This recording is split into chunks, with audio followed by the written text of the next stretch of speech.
இந்த பிரிவில் நாம் விளக்கத்தின் வரலாற்றை பற்றி விவாதிப்போம். இந்த வகையான ஆய்வு இந்த விஷயத்தில் எதிர்கொள்ளப்படும் சில பிரச்சினைகள் என்ன என்பதை நமக்கு தெரியப்படுத்த உதவியாக இருக்கும். அமெரிக்கன வேதத்தில் விளக்கத்திற்கு தொடர்புடைய முக்கிய பிரச்சனைகளை அறிமுகப்படுத்துகிறது. பின்னர் அது வேதத்தில் போதனைகளை தற்போதைய சூழலில் பொருத்தமாக்க முயற்சிக்கும் போது உள்ள வாய்ப்புகள் மற்றும் சிக்கல்களை வாசகருக்கு உணர்த்துகிறது. மூன்றாவது, விளக்கத்தின் வரலாற்றை பற்றிய அறிவு விளக்கமளிக்கும் செயல்முறைக்கு பணிவு மனப்பான்மையை வளர்க்கிறது. மிகவும் முக்கியமாக, தொடக்கம் யூத மக்களுடன் உள்ளது. மேலும் நமக்கு பழைய ஏற்பாடு உள்ளது. அங்கு பல முறை அவர்கள் உரையை மாற்றவோ அல்லது அதன் பொருளை தெளிவுபடுத்த உரையில் சேர்க்கவோ செய்வார்கள். இடையே உள்ள வேதாகம குறிப்புகள் தெளிவுபடுத்தப்பட வேண்டியவை. அதுவே உண்மைகளை தெளிவுபடுத்துதல் ஆகும். ஆதியாகமம் 23 சாராள் கிரியாத் அர்பாவில் இறந்ததாக உரை கூறுகிறது. பின்னர் அது ஹெப்ரோன் என்று ஒரு வாக்கியத்தை சேர்க்கிறது. இதனால் அந்த நகரத்தின் தற்போதைய பெயர் என்ன என்பதை வாசகருக்கு அடையாளம் காட்டும். மற்றும் ரூத் புத்தகத்தில் ரூத் போவாசை சந்தித்த இடமும் உள்ளது. அவர் கூறுகிறார், அவர் தன்னை விட அருகில் உள்ள உறவினர் ஒருவர் இருப்பதாக கூறுகிறார். அவர் இந்த மற்ற உறவினரை எதிர்கொள்ளும்போது அவர் அந்த நிலத்தை வாங்கினால் ரூத்தை மனைவியாகவும் பெறுவார் என்று குறிப்பிடுகிறார். மற்ற உறவினருக்கு இது மிகவும் கடினமாக உள்ளது, அதனால் அவர் அதை செய்ய முடியாது என்று கூறுகிறார். அதனால் அவர் தனது செருப்பை கழற்றி போவாசிடம் கொடுக்கிறார். இங்கு சேர்க்கப்பட்டுள்ள ஒரு பாரம்பரியம் உள்ளது. அதில் ஒருவர் விதவையை திருமணம் செய்யும் கடமையை நிறைவேற்ற தவறினால் அவர் தனது செருப்பை கழற்றி பிறகு அந்த நபர் அவரின் முகத்தில் துப்ப வேண்டும் என்று கூறுகிறது. இது அதிகமாக பயன்படுத்தப்படவில்லை என்று தெரிகிறது. எனவே இதன் பொருள் என்ன என்பதை நமக்கு கூறப்படுகிறது. மற்றும் மேலும் ஒரு நகரத்தின் பெயர் மாற்றம் குறிப்பிடப்படும் பல இடங்களும் உள்ளன. உதாரணமாக, யாக்கோபு பதான் ஆராமுக்கு செல்லும் வழியில் பெத்லேகமுக்கு வந்தபோது இது முதலில் லூஸ் என்று அழைக்கப்பட்டது என்று கூறப்படுகிறது. பின்பு நமக்கு நாகமோச 25:1 எசேக்கியா ஆட்கள் புத்தகத்தில் சேர்க்க நாகமோசங்களை சேகரிக்கிறார்கள். மேலும் இவை ஹெசேக்கியாவின் ஆட்களால் சேகரிக்கப்பட்டவை என்று கூறுகிறது. மற்றொரு நல்ல உதாரணம் எரேமியா புத்தகத்தில் 70 என்ற எண்ணின் பயன்பாடு என்பதையே. எரேமியா அவர்கள் 70 ஆண்டுகள் சிறையில் இருப்பார்கள் என்று குறிப்பிடுகிறார். இது நிச்சயமாக அழிவுக்கான கால அளவாகும். ஆனால் பின்னர் அவர் 29ஆம் அதிகாரத்தில் யூதாவுக்கு திரும்பும் நம்பிக்கை மற்றும் பாபிலோனியாவின் அழிவு பற்றி பேசும்போது அது 70 ஆண்டுகளுக்கு ஒரு சிறிய மாறுபட்ட அர்த்தத்தை வழங்குகிறது. இது பாபிலோனிய அரசின் முடிவுக்கு பொருந்துகிறது. பின்னர் நாளாகமம் புத்தகத்தில் 70 ஆண்டுகள் 10 ஓய்வு திருநாள் குறிப்பிடப்படுகின்றன. யூதாவால் காப்பாற்றப்படாத ஆண்டுகள். வேதகாமத்துக்கு பிந்தைய விளக்கத்தில் மற்ற ஒரு மாற்றம் உள்ளது. உதாரணமாக, எரேமியா புத்தகத்தில் எஸ்ரா சட்டத்தை வாசிக்கிறார். மேலும் மேடையில் லேவியர்கள் இருப்பதாக நமக்கு தெரிவிக்கப்படுகிறது. அவர்கள் பின்னர் அந்த பொருளின் மொழிபெயர்ப்பு அல்லது உரையின் அர்த்தத்தை மிகவும் முழுமையாக விளக்குகின்றனர். ஒரு வித்தியாசம் உள்ளது, ஏனெனில் மக்கள் இப்போது எபிரேய மொழிக்கு பதிலாக ஆராமைக் பேசுகிறார்கள். மேலும் அவர்களில் சிலர் எபிரேய மொழியை படிக்கவோ புரிந்து கொள்ளவோ தெரியாது. இஸ்ரேலின் வரலாற்றில் ஆராமைக் மொழியில் பல பகுதிகள் உள்ளன. மேலும் இவை சில நேரங்களில் வாய்மொழி தார்கூம்கள் என்று அழைக்கப்படுகின்றன. அவை உரையால் எழுப்பப்பட்ட சிக்கல்களை தீர்க்கவும், தெளிவற்ற வார்த்தைகளை விளக்கவும் அல்லது முரண்பட்ட பத்திகளை சரி செய்யவும் வேலை செய்கின்றன. அடுத்ததாக நாம் விவாதிக்க விரும்பும் பகுதி கிரேக்கரானவர்கள் யூத மதம் ஆகும். இது எங்களின் விளக்கத்திலே பெரிய வித்தியாசத்தை ஏற்படுத்துகிறது. இஸ்ரேலில் இருந்தவர்கள் ரப்பிகள், அவர்கள் எபிரேய உரைகளுடன் தொடர்பு கொண்டிருந்தனர். ஆனால் எகிப்தின் அலெக்சாண்ட்ரியா பகுதியில் அவர்கள் கிரேக்கத்தால் பாதிக்கப்பட்டனர் மற்றும் கிரேக்க மொழி அராமைக்கிற்கு பதிலாக மக்களின் மொழியாக மாறியது. ஐந்தாகமம் எபிரேய மொழியிலிருந்து கிரேக்க மொழியாக மொழிபெயர்க்கப்பட்டது. மேலும் இந்த காலத்தில் உவமை முறையின் விளக்கம் உருவானது. இது பிளேட்டோவின் தத்துவத்தில் வேரூன்றியுள்ளது. அலெக்சாண்ட்ரியாவின் முன்னணி அறிஞர்களில் ஒருவரான பிலோ கிரேக்க தத்துவத்தின் அர்த்தத்தை உரையில் பயன்படுத்தினார். மேலும் அவர் உவமை முறையை பயன்படுத்தினார். உடலும் ஆன்மாவும் மனிதனின் தன்மையை உருவாக்குவது போல உரைக்கும் 2 அர்த்தங்கள் உள்ளன. உரைநிலை விளக்கம் என்பது நாம் உரையில் படிப்பதே, ஆனால் உவமை விளக்கம் என்பது உரையின் ஆன்மா. அது நமக்கு உரையின் உண்மையான அர்த்தத்தை அளிக்கிறது. மேலும் மற்றொரு விளக்கப் பகுதி உள்ளது. இது இஸ்ரேலிலிருந்தும் வருகிறது. இது கும்ரான் சமூகமாகும். இது சவக்கடலின் வடமேற்கு கரையில் வாழ்ந்த விசுவாசிகளின் குழுவாகும். மேலும் அவர்கள் தீர்க்க தரிசனத்தின் நிறைவேற்றமாக தங்களை கருதுகிறார்கள். நாம் குறிப்பிட்ட முதல் குழு இஸ்ரேலில் உள்ளவர்கள், உரையுடன் தொடர்புடையவர்கள். அது என்ன சொல்கிறது? பின்னர் அந்த உரையின் சட்டம் அவர்களுக்கு எப்படி பொருந்துகிறது என்பதில் கவலைப்பட்டனர். கும்ரான் மக்கள் நியாயப்பிரமாணத்தை விட தீர்க்கதரிசிகளை பார்த்தார்கள். அவர்கள் தீர்க்க தரிசனங்களை பார்த்தார்கள். அவர்கள் இந்த தீர்க்க தரிசனம் என்னுடன் எப்படி தொடர்புடையது என்று கூறினார்கள். உண்மையில் பல சந்தர்ப்பங்களில் அவர்கள் உரையை தங்களுக்கு பொருந்தும் வகையில் பொருள் மாற்றுவார்கள். உதாரணமாக, நீங்கள் பிழையை ஏற்க மிகவும் சிறப்பாக இருக்கிறீர்கள் என்று பேசும் ஒரு பகுதி மிகவும் உள்ளது. இந்த வசனம் தேவனை பற்றி ஒருமையில் பேசுகிறது, ஆனால் அவர்கள் அதை பன்மை வடிவமாக மாற்றுகிறார்கள். நீங்கள் மிகவும் பரிசுத்தமானவர், பொய்யானதை பார்க்க முடியாத அளவுக்கு தூய்மையானவர். அவர்கள் அதை தங்களுக்கு பயன்படுத்துகிறார்கள். இப்போது கும்ரானில் உள்ள மக்கள் பயன்படுத்தும் ஒரு முறை உள்ளது.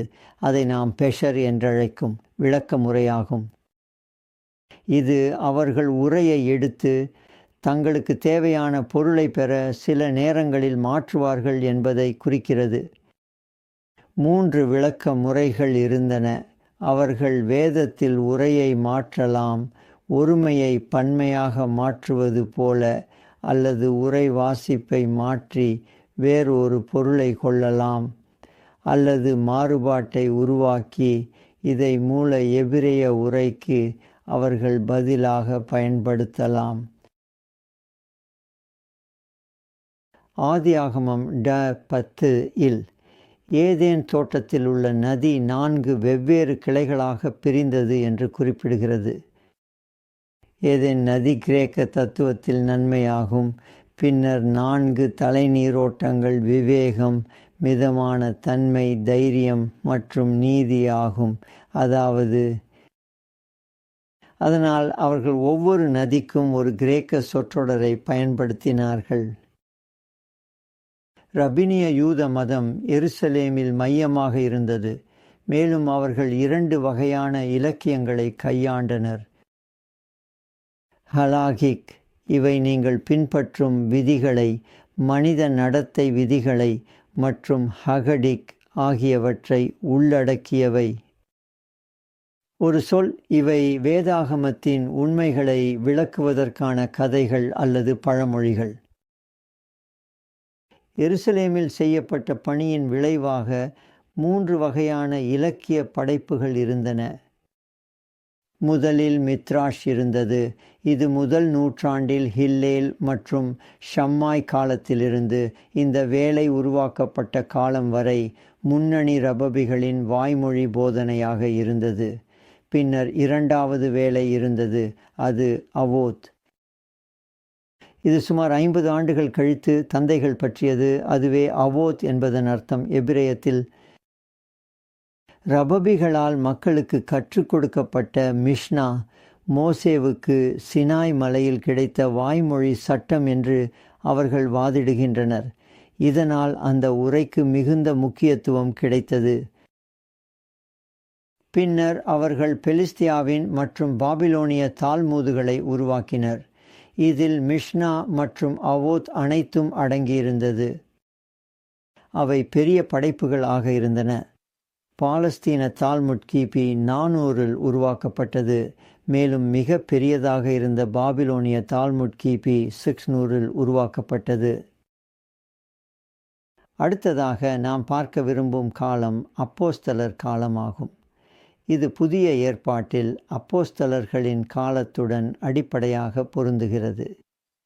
இது கிபி 30 முதல் 100 வரை நீடித்தது.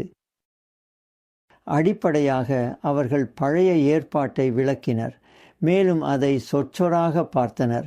ஆனால் அவர்கள் தொகை வரைவு புரிதலையும் பயன்படுத்தினர். உதாரணமாக மத்தேயு 2:17 பெத்லகேமின் குழந்தைகள் கொல்லப்பட்ட போது ராகேல் தன் குழந்தைகளுக்காக அழுதார் என்ற தீர்க்க தரிசனம் பயன்படுத்தப்பட்டது என்று மத்தேயு கூறுகிறார்.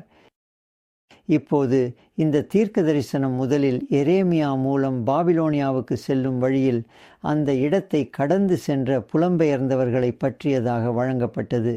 ஆனால் இப்போ பழைய ஏற்பாட்டில் உள்ள ஒன்றை புதிய ஏற்பாட்டில் உள்ள ஒன்றுடன் இணைத்து இது இங்கே பொருந்துகிறது என்று கூறும் வகை பூர்வமானது.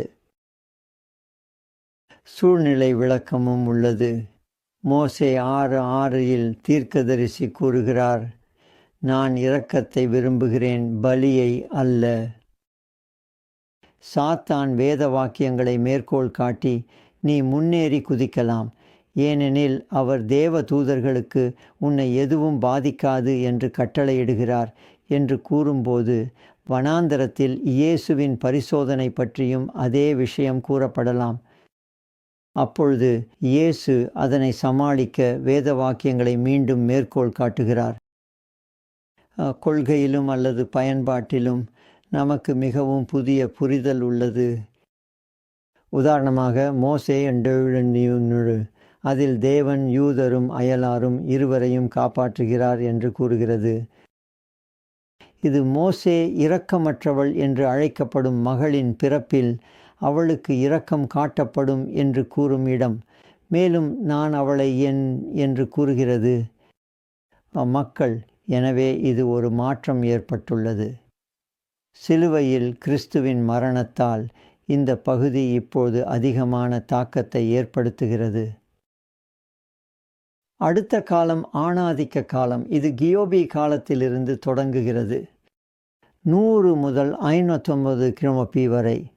இது சுமார் 100 முதல் 150 வரை அப்போஸ்தல பிதாக்கள் காலம் மற்றும் பழைய ஏற்பாடு முதன்மை ஆய்வாக இருந்தது. மேலும் அவர்கள் வகைமுறையை பயன்படுத்தினர். யோசுவா அமலேகியர்களுக்கு எதிராக இராணுவத்தை வழிநடத்தும் சந்தர்ப்பத்தில் மோசே ஒரு மலை மீது நின்று தனது கைகளை உயர்த்துகிறார். அவர் கைகளை உயர்த்திய போது இஸ்ரவேலர்கள் வெற்றி பெறுகிறார்கள். ஆனால் அவர் கைகளை கீழே வைத்தால் அப்பொழுது அமலேகியர்கள் வெற்றி பெறுகிறார்கள். அவர் சோர்வடைகிறார். எனவே அவர்கள் ஒரு கல்லை நகர்த்துகிறார்கள். அவர் அந்த கல்லில் உட்காருகிறார். பின்னர் அவரது 2 உதவியாளர்கள் அவரது கைகளை உயர்த்துகிறார்கள். இதனால் இராணுவம் போரில் வெற்றி பெறும். இந்த கைகளை உயர்த்துவது புதிய ஏற்பாட்டில் அல்லது ஆரம்பகால கிறிஸ்தவர்களால் சிலுவையின் அடையாளமாக சிலுவையில் இயேசு என்று பொருள் கொள்ளப்படுகிறது. இது மோசே தனது கைகளை உயர்த்தியதற்கே சமம். அவர்கள் உவமையையும் பயன்படுத்துகிறார்கள். மேலும் அது திருப்பெயர்ச்சியை அணுகும் அவர்களின் முறையை விவரிக்கும் முக்கிய சொல் ஆகும். சிவப்பு காளை கிறிஸ்துவுடன் ஒப்பிடப்படுகிறது. சிவப்பு காளை எரிக்கப்படுகிறது. பின்னர் சாம்பல் நீருடன் கலந்து மக்கள் மீது தெளிக்கப்படுகிறது அவர்களை சுத்திகரிக்க. இப்பொழுது இயேசு சிவப்பு காளையாக இருந்தால் அப்பொழுது அந்த சுத்திகரிப்பு மக்களுக்கு மேலும் பயனுள்ளதாக மிகவும் இருக்கும். இப்போ இந்த உவமையின் மற்றொரு பயன்பாடு என்னவென்றால், ஆபிரகாம் தனது குடும்பத்தில் பயிற்சி பெற்ற 318 பேரை அழைத்துச் செல்கிறார். போருக்காக அவர் லோத்தை கடத்திச் சென்ற அரசர்களை தேடி செல்கிறார். ஆகவே நாங்கள் நீ 18 எடுக்கிறோம், அதாவது யோத் 10க்கு சமம். அது ஏகோவாவை குறிக்கிறது. மற்றும் 8, அதாவது அது ஏடா ஆகும். ஆகவே நான் யோத் மற்றும் ஏடாவின் சேர்க்கை இயேசுவுக்கான சுருக்கமாகும். எனவே 18 என்பது இயேசுவை குறிக்கிறது. 300 என்பது எபிரேய எழுத்து மாலையின் கடைசி எழுத்தான தவ் என்பதற்கு சமம் என்பதை குறிப்பிடுவது. அது 300 ஆகும். ஆகவே 118 என்பது இயேசுவையும் சிலுவையையும் குறிக்கிறது. ஏனெனில் எபிரேயத்தில் தவ் சிலுவையின் அடையாளத்துடன் மிகவும் ஒத்ததாக உள்ளது. இந்த பிதாமக காலத்தில் நமக்கு அலெக்சாண்ட்ரியன் பள்ளியும் உள்ளது. இவை புவியியல் பகுதிகளால் பிரிக்கப்பட்டுள்ளதை நீங்கள் கவனிக்கிறீர்கள். அப்போஸ்தல பிதாக்கள் அடிப்படையாக எருசலேமில் உள்ளனர். அலெக்சாண்ட்ரியன் பள்ளி எகிப்தின் அலெக்சாண்ட்ரியாவில் உள்ளது. மேலும் புளோ கிரேக்க தத்துவத்தை பின்பற்றியதை நாம் ஏற்கனவே பார்த்துள்ளோம். அலெக்சாண்ட்ரியாவின் கிளெமெண்ட் மற்றும் ஆரிஜன் ஆகிய 2 பேர் மிக முக்கியமானவர்கள். இப்போது கிளெமெண்ட் ஒவ்வொரு உரையிலும் மிகவும் இரட்டை அர்த்தத்தை முன்வைத்தார். அதனால் உங்களிடம் உடலும் உள்ளது, ஆன்மாவும் உள்ளது. எனவே ஒவ்வொரு பகுதியும் 2 அர்த்தங்களை கொண்டுள்ளது. தோற்றம் 3 வெவ்வேறு அர்த்தங்களை முன்வைத்தார்: உடல், ஆன்மா மற்றும் ஆவி. இதனால் இது 3 மடங்காக இருந்தது. 3வது அர்த்தம் நெறிமுறை கருத்து ஆகும். இந்த பகுதியில் அந்தியோகியாவில் ஸ்ரீல் மிகவும் முக்கியமானவராக இருந்தார். அவர் உவமையை நிராகரித்து உரையின் அடிப்படை அர்த்தத்தையே மட்டும் ஏற்றுக்கொண்டார். அவருக்கு மாப்சுயன்சியாவின் தியோடோர் ஆதரவு அளித்தார். உதாரணமாக சங்கீதம். இது பொதுவாக இன்றும் கூட கிறிஸ்தவர்களால் இஸ்ரவேலர்களின் மீது கடவுளின் அன்பாகவோ அல்லது கிறிஸ்தவரின் மீது இயேசுவின் அன்பாகவோ விளக்கப்படுகிறது. அதனால் முழு புத்தகமும் அந்த உறவுடன் கூடிய ஒரு காதல் பாடலாகும். ஆனால் மாப்சுயன்சியாவின் தியோடோர் சங்கீதம் என்பது சாலமோனின் எகிப்திய மனைவியுடன் திருமணத்தில் உள்ள காதல் கவிதை என்று கூறுகிறார். இப்போது நமக்குள்ள 3வது பகுதி தேவாலய சபை மன்றங்கள் ஆகும். இது கியோபி 400 முதல் 519 வரை இருந்தது. இது கான்ஸ்டாண்டினின் மத மாற்றத்தின் விளைவாக வந்தது.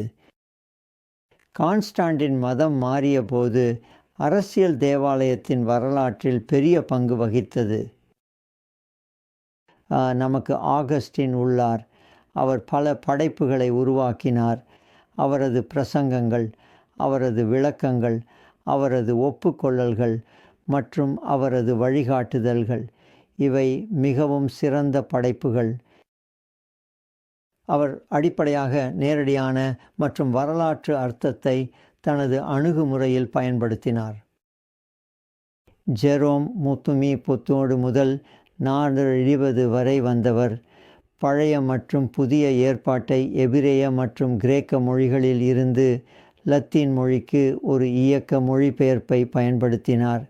இது தேவாலயத்தின் அதிகாரப்பூர்வ உரையாக மாறியது. மேலும் 1500 ஆண்டுகளுக்கு மேல் இது தேவாலயத்தால் பயன்படுத்தப்பட்ட முக்கிய உரையாக இருந்தது. ஜெரோம் தனது அணுகுமுறையில் அடிப்படை உரைகளில் இருந்து விலகினார்.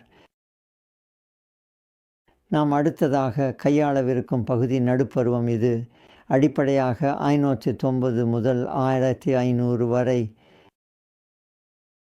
இது ஒரு பாரம்பரிய விளக்கம். இது அடிப்படையாக ஆகஸ்டின் மற்றும் ஜெரோம் போன்ற தந்தைகளின் கருத்துக்களை உள்ளடக்கியது. மேலும் முந்தைய காலத்தில் எழுதியவர்கள், ஆனால் நடுப்பருவத்தில் உவமை முறை ஆதிக்கம் செலுத்தியது. சிலர் ஓரிஜனின் 3 மடங்கான பிரிவில் 4வது பிரிவை சேர்த்தனர் மற்றும் எழுத்து செயல்களை கற்பிக்கிறது. அதுவே சொற்செயலாக்கம். உவமை நீங்கள் என்ன நம்ப வேண்டும் என்பதை கற்பிக்கிறது. நீங்கள் என்ன செய்ய வேண்டும் என்பதே நேர்மறை உணர்வு மற்றும் நீங்கள் எதிர்பார்க்கும் விஷயமே ஆன்மீக உணர்வு. ஆகவே மோசே சிவப்பு கடலை கடக்கும்போது அந்த பழைய ஏற்பாட்டில் விவரிக்கப்பட்ட உண்மையான நேரடி விளக்கமாகும். உருவகமாக இது கிறிஸ்தவரின் ஞான ஸ்நானம் மற்றும் கிறிஸ்துவில் அவரது புதிய வாழ்க்கையை பற்றி பேசுகிறது. நாங்கள் செங்கடலை கடந்து சென்றோம் மற்றும் ஒழுக்கம் என்னவென்றால் கீழ்ப்படியும் கிறிஸ்தவர் வாழ்க்கையின் சிரமங்களை கடந்து பூமியில் உள்ள ஆசீர்வாதங்களை அடைகிறார். கிறிஸ்தவர் மரணத்திலிருந்து நித்திய வாழ்க்கைக்கு விடுவிக்கப்படுகிறார். அடுத்ததாக நாம் விவாதிக்க விரும்பும் பகுதி கிறிஸ்தவ மறுமலர்ச்சி. இது கிழப்பி 1500 முதல் 1950 வரை 2 முக்கிய நிகழ்வுகள் இந்த ஆய்விற்கு பங்களிக்கின்றன. இந்த காலத்தில் விளக்கவியல் பற்றிய ஆய்வில் 2 முக்கிய நிகழ்வுகள் உள்ளன. ஒன்று ஜான் ரைக்லாந்தால் 1506 வெளியிடப்பட்ட எபிரேய இலக்கணம் மற்றும் மற்றொன்று எராஸ்மஸால் 1516 வெளியிடப்பட்ட கிரேக்க புதிய ஏற்பாடு. இது பழைய ஏற்பாடு மற்றும் புதிய ஏற்பாட்டிற்கான 2 மூல உரைகளை அவர்களுக்கு வழங்கியது. இந்த காலத்தில் உவமை முறையுடன் அதிருப்தி இருந்தது. இந்த காலத்தில் 2 முக்கியமான நபர்கள் மார்ட்டின் லூதர் மற்றும் ஜான் கல்வின்.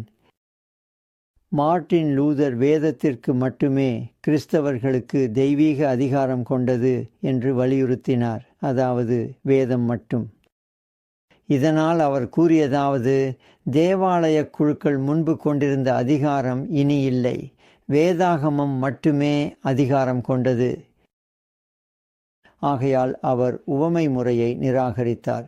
பின்னர் தோமஸ் அக்வினாஸ் உடன் வேதாகமம் ஒரு எளிய பொருளை கொண்டுள்ளது, அது வரலாற்று சார்ந்தது என்று உறுதிப்படுத்தினார். இப்போது பரிசுத்த ஆவியின் வெளிச்சம் இருந்தது என்றும் இது வேதத்தின் பயன்பாட்டில் பயன்படுத்தப்பட்டது என்றும் நாங்கள் குறிப்பிட்டோம். ஜான் கால்வின் மற்றும் மார்ட்டின் லூதர் குறிப்பாக ஆண்டவரின் இராப்போஜனனையில் வேறுபட்டனர். கத்தோலிக்க நிலைப்பாடு ரொட்டி மற்றும் மது உண்மையில் இயேசுவின் உடல் மற்றும் இரத்தமாக மாறுகின்றன என்பதாகும். அது மிகவும் ஒருங்கிணைந்த பொருளாகும். ஆனால் கல்வின் அல்லது லூதர் இதை நம்பவில்லை. லூதர் கூறியது, கிறிஸ்துவின் உண்மையான இருப்பு கூட்டுறவு சேவையில் உள்ளது மற்றும் ஸ்விங்லி கூறியது, அது வெறும் குறியீடாகும், ஏனெனில் கிறிஸ்து பரலோகத்தில் உள்ளார், எனவே அவர் கூட்டுறவின் சேவையின் போது இருக்க முடியாது. கல்வின் அவர்களின் வாரிசு தியோடோர் வெல்ஹவுசன் முன்கூட்டியே தீர்மானிப்பது பற்றி பல கூறினார். கல்வின் அவர்களே கூறியதை விட அதிகமாக. மற்றும் ட்ரெண்ட் சபை இதே நேரத்தில் நடைபெற்றது. அது மறுமலர்ச்சியில் நடந்து கொண்டிருந்ததை கையாள கத்தோலிக்க கவுன்சில் ஆகும். ஜான் கல்வின் நம்பியிருந்தார். பரிசுத்த ஆவி விளக்கத்தை உறுதிப்படுத்துகிறது. அது சரியானதா அல்லது இல்லையா என்பதை பொருட்படுத்தாமல். எங்கள் அடுத்த காலம் மறுமலர்ச்சி காலத்திற்கு பிந்தைய காலம், கிபி 1950 முதல் 1950 வரை. இங்குதான் மனித பகுத்தறிவு மிகப்பெரிய பகுதியாக மாறுகிறது. சீர்திருத்தத்திலிருந்து பக்திவாதம் வந்தது. ஜெர்மனியில் இது 17ஆம் நூற்றாண்டில் தொடங்கியது. பின்னர் இது மேற்கு ஐரோப்பா மற்றும் அமெரிக்காவுக்கு பரவியது. இது குழு, வேதாகம ஆய்வு, பிரார்த்தனை, தனிப்பட்ட நெறிமுறையை வளர்த்தல் ஆகியவற்றின் மூலம் வாழ்க்கை முறையாக கிறிஸ்தவத்தை மீண்டும் உயிர்ப்பிக்க முயன்றது. முன்னணி பிலோ ஜேக்கப் ஸ்பென்சர். அவர் 1937 முதல் 17 வரை வாழ்ந்தார். இங்கிலாந்தில் ஜான் வெஸ்லி மெத்தடிஸ்ட் இயக்கத்தின் தலைவராக இருந்தார். அமெரிக்காவில் ஜான் எட்வர்ட்ஸ் முக்கிய ஆதரவாளராக இருந்தார். இது மறுமாற்றத்திற்கு பிறகு காலத்தில் ஏற்பட்ட மதச்சார்பற்ற தன்மைக்கு எதிரான ஒரு எதிர்வினையாக இருந்தது. பகுத்தறிவுவாதம் மனித மனதை உண்மையை நிர்ணயிக்கக்கூடிய சுயாதீன அதிகாரமாக கருதியது. காரணம் இன்னும் தேவாலயத்தின் அதிகாரத்திற்கும் வேதத்திற்கும் எதிராக அமைக்கப்படவில்லை, ஆனால் அது விரைவில் அமைக்கப்பட்டது. ஆங்கிலிகன் தத்துவ ஞானி தோமஸ் ஹாப்ஸ் மோசே பந்ததேயுக்கை எழுதவில்லை என்று வாதிட்டார். ஒரு பிரெஞ்சு மதச்சார்பற்ற குரு ரிச்சர்ட் சைமன் அதே முடிவுக்கு வந்தார். மேலும் யூத தத்துவ ஞானி பெர்னார்ட் ஸ்பினோசா வேதத்தின் அதிகாரத்தை குறைத்தார். ஆகவே இது அனைத்தும் மறுமலர்ச்சியின் விளைவாகவும் மனித காரணத்தை வேதத்தின் அதிகாரத்திற்கு மேல் வைப்பதற்கும் விளைவாகும். அடுத்த காலம் AD 650 முதல் இன்று வரை உள்ள நவீன காலமாகும். முதலில் நாங்கள் 19ஆம் நூற்றாண்டை கையாளுகிறோம். பணிகளின் முன்னெப்போதும் இல்லாத அளவிலான விரிவாக்கம் ஏற்பட்டது. அதே நேரத்தில் அறிவுஜீவிகளிடையே கிறிஸ்தவத்தை சந்தேகத்துடன் மறுக்கும் நிலை இருந்தது. G.W. எப் ஹெகலின் உரையாடல் தத்துவம் கார்ல் மார்ட்டின் சமூக தத்துவத்தையும் சார்லஸ் மார்ட்டின் பரிணாம கோட்பாட்டையும் வடிவமைத்தது. வரலாற்று விமர்சன முறையின்படி மனித காரணம் வேதத்தை ஆய்வு செய்ய சிறந்த கருவி என்று நம்பப்பட்டது. இது இயற்கை சட்டங்களின் அடிப்படையில் அனைத்தையும் விளக்கும் இயற்கை நோக்கத்தை முன்வைத்தது மற்றும் அதீத தலையீட்டின் சாத்தியத்தை அதிகமாக தவிர்த்தது. மூல விமர்சனம் இந்த காலத்தில் பயன்படுத்தப்பட்ட அடிப்படை முறைகளில் ஒன்றாக இருந்தது. இதில் உரை வந்த உண்மையான மூலமே உரையை விட முக்கியமாக கருதப்பட்டது. புதிய ஏற்பாட்டில் F.N.C. ப்ருன்னர் துபிகின் பல்கலைக்கழகத்தில் இருந்தார். அவர் 1926 முதல் 1960 வரை கற்பித்தார். மேலும் பேதுரு மற்றும் பவுலுக்கு இடையில் பிளவு இருந்ததாக அவர் வாதிட்டார். அது முழுமையான பிளவாக இருந்தது. அதில் பேதுரு பெரும்பாலான அப்போஸ்தலர்களாலும் எருசலேமில் வாழ்ந்தவர்களாலும் ஆதரிக்கப்பட்டார். மேலும் அவர்கள் மோசேயின் சட்டத்தை பின்பற்றினர். மற்றபுறம் பவுல் அயல் நாட்டவர்களுடன் தொடர்பு கொண்டார் மற்றும் அவர் சட்டத்தை நீக்கினார். ஆகவே பேதுருவின் அணுகுமுறையுடன் ஒத்துப்போன எதையும் ஒரு பக்கமாகவும் பவுலின் அணுகுமுறையுடன் ஒத்துப்போன எதையும் மற்றொரு பக்கமாகவும் வைத்தனர். இதனால் கிறிஸ்தவ தேவாலயத்தில் இந்த இரண்டு பெரிய பிரிவுகள் இருந்தன. பழைய ஏற்பாட்டில் மற்றொரு நபர் தலைவராக இருந்தார். அவர் ஜூலியஸ் வெல்ஹவுசன். அவர் ஆவண கருத்துக்கோளின் சிறந்த சுருக்கத்தை வழங்கினார். 5ஆகமம் 4 ஆவணங்களால் உருவாக்கப்பட்டது என்று அவர் நம்பினார். அதாவது JED மற்றும் PJ யாவேவை குறிக்கிறது, எலோஹிமை குறிக்கிறது, D என்பது உபாகமம் மற்றும் P என்பது ஆசாரிய கோடாகும். வெல்ஹவுசன் ஆவணம் கியமு 850ஆம் ஆண்டில் எழுதப்பட்டது என்று நம்பினார் மற்றும் சுமார் 100 ஆண்டுகளுக்கு பிறகு ஆவணம் எழுதப்பட்டது மற்றும் D அல்லது உபாகமம் சிறைவாசம் முடிந்த பிறகு எழுதப்பட்டது. பின்னர் P ஆவணம் எல்லாவற்றிலும் சமீபத்தியதாக இருந்தது. அது சுமார் 550 வந்தது. பார்த் லெவின், அவர் எனது சமகாலத்தவர், பிராண்டைஸ் பல்கலைக்கழகத்தில் இருந்தார். பின்னர் நியூயார்க் பல்கலைக்கழகத்திற்கு சென்றார் மற்றும் அவர் P பற்றிய பல ஆய்வுகளை செய்தார். ஆவணம் மற்றும் அவரது முடிவு என்னவென்றால் P ஆவணம் முதலில் எழுதப்பட்ட ஆவணம் ஆகும். மற்றும் வெல்ஹவுசன் ஆவண கருத்துக்களை நிராகரித்த பல்வேறு ஆய்வுகள் இருந்தன என்று நான் நினைக்கிறேன். அடால்ப் வான் ஹார்னாக், கிறிஸ்தவம் என்றால் என்ன? என்ற புத்தகத்தில் சுதந்திர கோட்பாட்டை சுருக்கமாக விளக்கினார். அது 19ஆம் நூற்றாண்டில் மிக பெரும் தாக்கத்தை ஏற்படுத்தியது.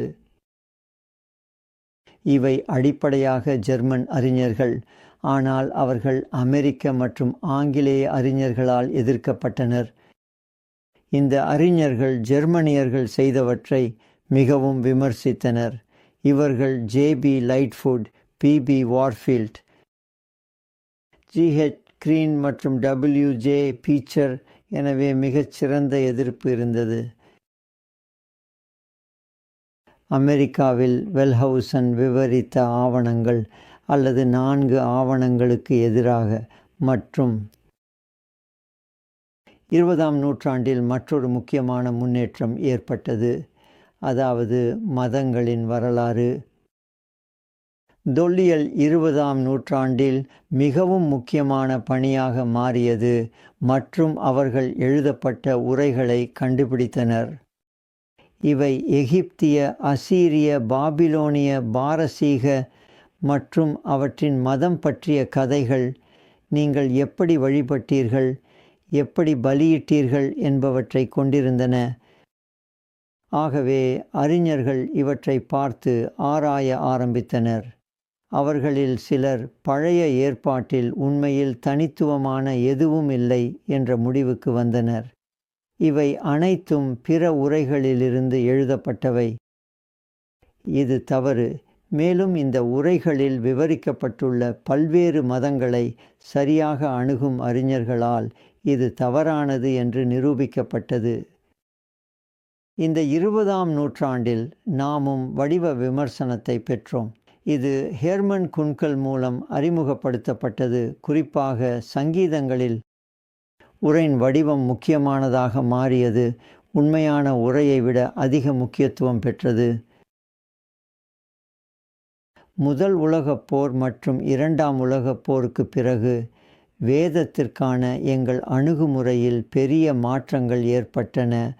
குறிப்பாக முதல் உலகப் போரில் விஷயங்கள் மேம்பட்டு வருகின்றன என்ற கருத்து இருந்தது. மேலும் சுதந்திரவாதிகள் எதிர்காலத்தை எதிர்நோக்கினர், ஏனெனில் தேவாலயம் அதிகமான செல்வாக்கை பெற்றிருந்தது. நெறிமுறைகள் உயர்த்தப்பட்டன, ஆனால் அது நடந்ததல்ல என்பதை நாங்கள் அறிவோம். முதல் உலகப் போரின் விளைவாக மக்கள் முந்தையதை விட மோசமாக இருந்ததை நாம் கண்டோம். ஆனால் முதலாம் உலகப் போருக்கு பிறகு 2 முக்கிய நபர்கள் ஹெர்மெனெட்டிக்ஸில் சரளமாக இருந்தனர். ஒருவர் கார்ல் பார்த். கார்ல் பார்த் தத்துவஞானி சோரன் கீர்கேகார்டால் பாதிக்கப்பட்டார். மேலும் அது அவரது சிந்தனையின் பெரும் பகுதிக்கு வண்ணம் கொடுத்தது.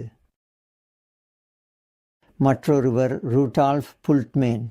புல்ட்மேன் பைபிளை புராணமயமாக்கமால் செய்ய விரும்பினார். மெய்யாதீனமான, அதிசயமான எதுவும் வெறும் புராணமே என்றே கருதலாம். மனித காரணம் விளக்கத்தின் ஆதிக்க சக்தியாக மாறியது. மார்ட்டின் ஹெடேகர் மற்றும் அவரது தத்துவம் ருடால்ஃப் புல்ட்மேனை பாதித்தது. மேலும் அவர் புதிய ஏற்பாட்டிற்கு பயன்படுத்தியதாக விமர்சனம் செய்தார். மேலும் ருடால்ஃப் புல்ட்மேனை மிகவும் பாதித்தார். அவர்கள் தாராளவாதத்தின் தவறுகளை விமர்சித்தனர். மேலும் அவர்கள் வேதத்தின் அதிகாரத்தை வலியுறுத்தினர். குறிப்பாக பார்த்துக்கு ரோமர் புத்தகத்தின் மீது சிறந்த விளக்கம் உள்ளது. மேலும் இவர்கள் இருவரும் வேதத்தின் விளக்கத்தில் ஆதிக்கம் செலுத்தினர். மேலும் பார்த்துடன் சேர்ந்து நியோ ஆர்த்தடாக்சி என அழைக்கப்படும் ஒன்றை அறிமுகப்படுத்திய மற்றொரு அறிஞர் எமில் புருன்னர் இருந்தார். இது ஆரம்பகால தேவாலயத்தின் ஆர்த்தடாக்சிக்கு திரும்பிச் செல்ல முயற்சியாகும். ஆனால் அவர்கள் சொன்ன அனைத்தையும் ஏற்க முடியாது, ஏனெனில் அதிசயமான அனைத்தையும் புராணமயமாக்க வேண்டியிருக்கிறது. அவர்கள் தங்கள் நியோ ஆர்த்தடாக்ஸில் உருவாக்கியது உரை ஒரு அது அல்ல, ஆனால் நீ ஆக இருக்க வேண்டும் என்பதாகும். எனவே நீங்கள் உரையை படிக்க வேண்டும். மேலும் அந்த நேரத்தில் உரை உங்களிடம் பேசும்போது அது கடவுளின் வார்த்தையாக மாறுகிறது.